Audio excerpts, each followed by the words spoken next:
Shalom, selamat malam Oma Opa yang terkasih di dalam Yesus Kristus, dimanapun kita berada saat ini. Hari ini Rabu 21 Desember 2022, kembali kita bersekutu dalam program kita yaitu Saya dan PKLU GPIB membaca Alkitab bersama, yang merupakan program dari Dewan PKLU. Pertama-tama perkenalkan, saya Linda Hutabara Tumban Tobing, adalah anggota PKLU GPIB Jemaat Gracia Bekasi.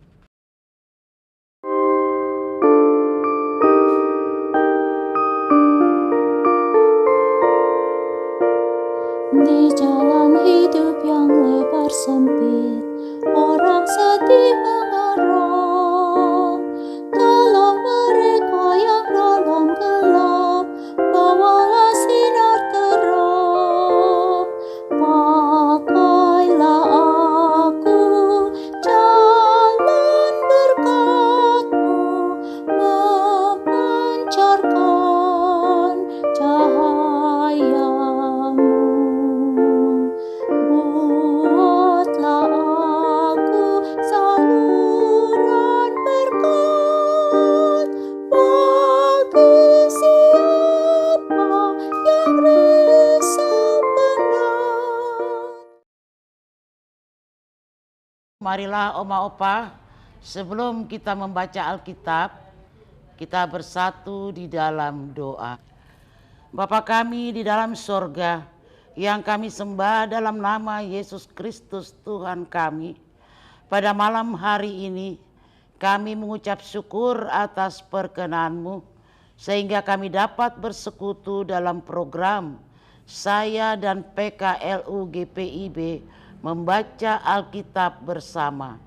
Kuasailah hati dan pikiran kami dengan Roh-Mu yang kudus, agar kami dapat mengerti dan memahami kebenaran firman Tuhan. Dalam nama Tuhan Yesus kami berdoa. Amin.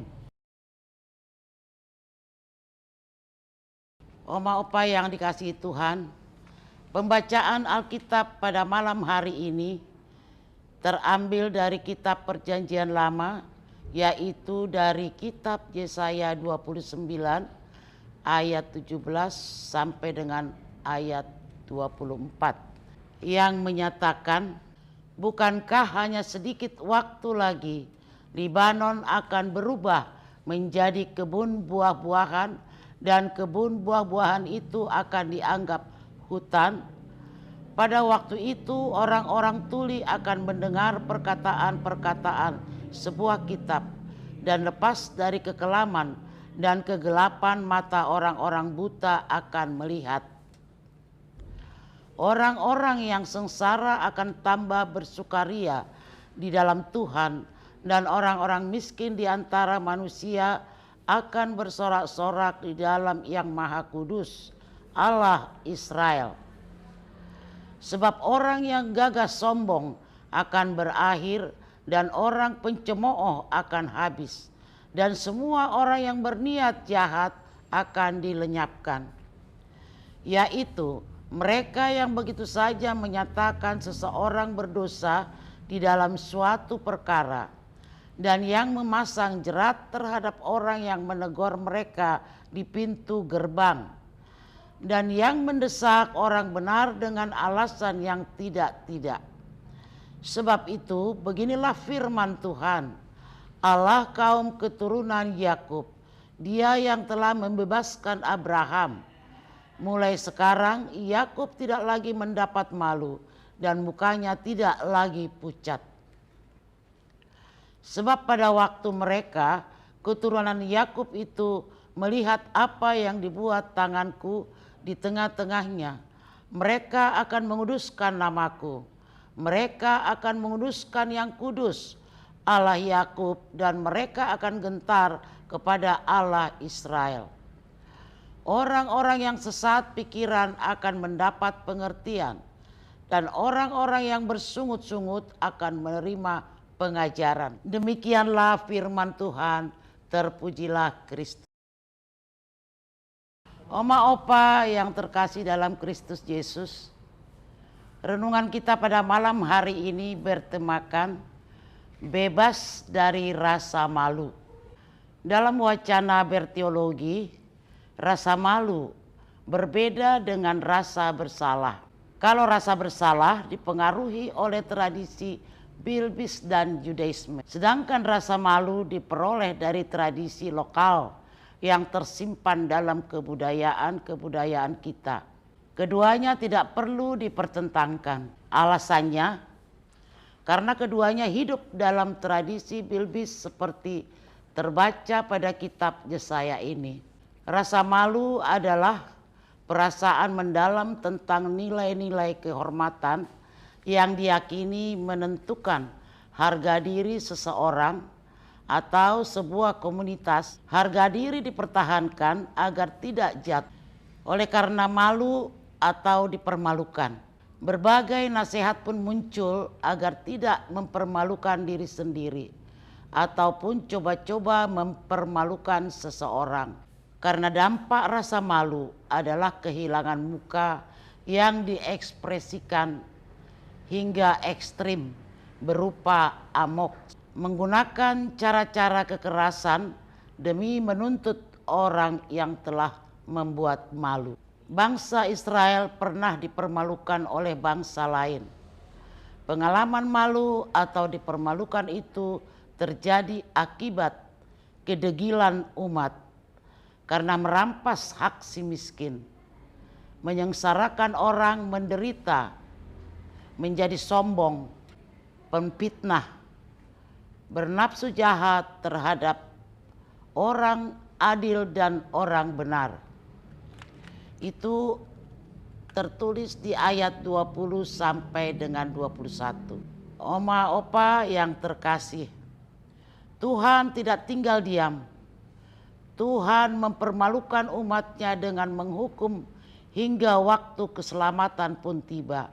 Tuhan mengangkat wajah umatnya dan memulihkan dari rasa malu mereka. Masa pemulihan Tuhan itu dimulai dari kelompok orang-orang lemah, sengsara dan miskin. Harga diri mereka diangkat kembali oleh Tuhan.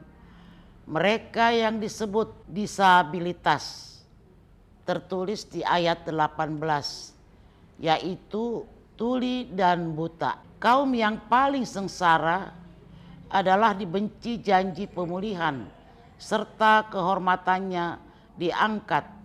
Perbuatan Tuhan atas umatnya ini adalah tindakan pembebasan, yaitu membebaskan dari rasa malu.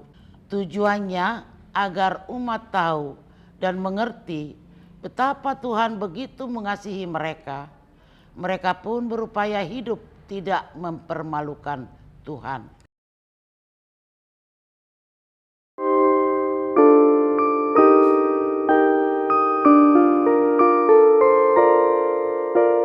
Seperti Tuhan memberi padamu dan mengasihi kau, beri bantuanmu di mana perlu, Yesus mengutus engkau.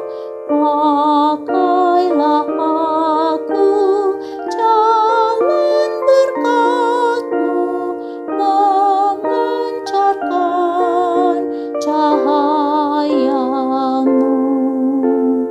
Buatlah aku saluran berkat bagi siapa yang risau penat.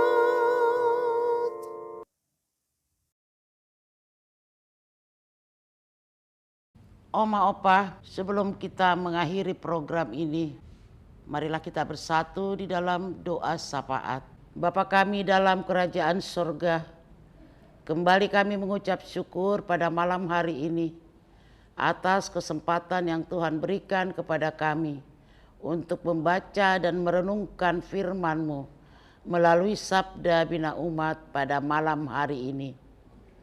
Ya Tuhan, kiranya Engkau memberikan kekuatan dan kesehatan serta hikmat kepada kami, kaum lanjut usia di seluruh GPIB dimanapun kami berada.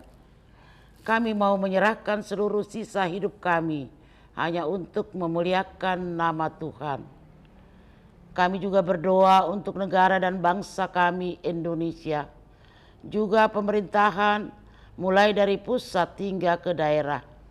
Karuniakanlah kepada mereka hikmat dan pengertian, sehingga mereka melakukan tugas dan tanggung jawab untuk memimpin bangsa ini berdasarkan takut akan Tuhan.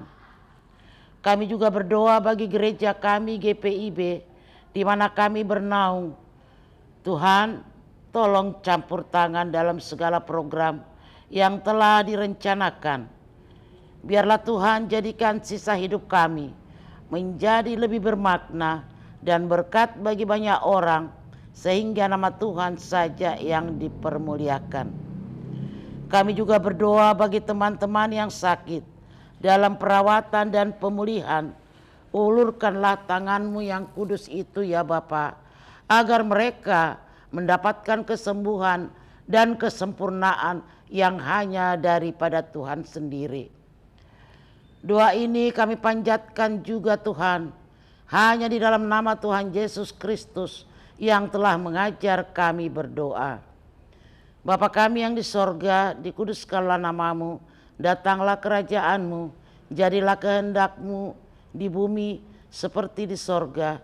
Berikanlah kami pada hari ini makanan kami yang secukupnya, dan ampunilah kami akan kesalahan kami, seperti kami juga mengampuni orang yang bersalah kepada kami. Dan janganlah membawa kami ke dalam pencobaan, tetapi lepaskanlah kami daripada yang jahat. Karena Engkaulah yang empunya kerajaan dan kuasa dan kemuliaan sampai selama-lamanya. Amin. Demikianlah renungan kita pada malam hari ini. Tuhan Yesus memberkati kita semua. Sampai bertemu kembali.